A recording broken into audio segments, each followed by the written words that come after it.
وقال الذي اشتراه من مصر لامرأته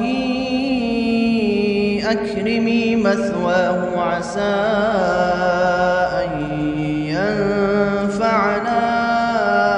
أو نتخذه ولدا وكذلك مكنا ليوسف في الأرض ولنعلمه من تأويل الأحاديث والله غالب على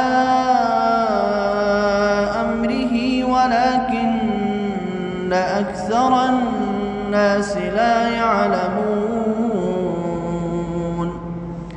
ولما بلغ أشده آتيناه حكما وعلما وكذلك نجزي المحسنين وراودته التي هو في بيتها عن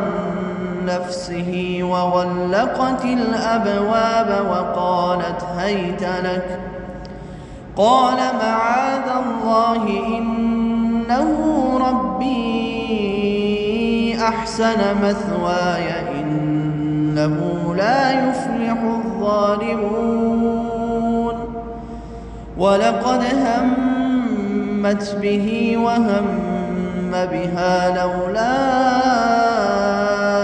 أن رأى برهان ربه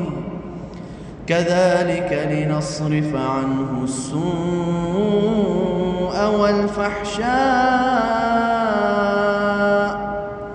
إنه من عبادنا المخلصين واستبق الباب وقدت قميصه من دبر وألف يا سيدها لدى الباب قالت ما جزاء من أراد بأهلك سوءا إلا أن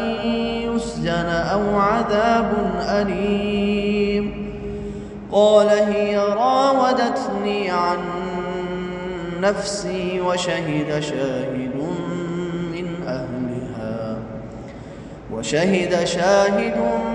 من أهلها إن كان قميصه قد من قبل فصدقت وهو من الكاذبين وإن كان قميصه قد من دبر فكذبت وهو من الصادقين فلما رأى قميصه قد من دبر قال إنه من كيدكن إن كيدكن عظيم يوسف أعرض عن هذا واستغفري لذنبك إنك كنت من الخاطئين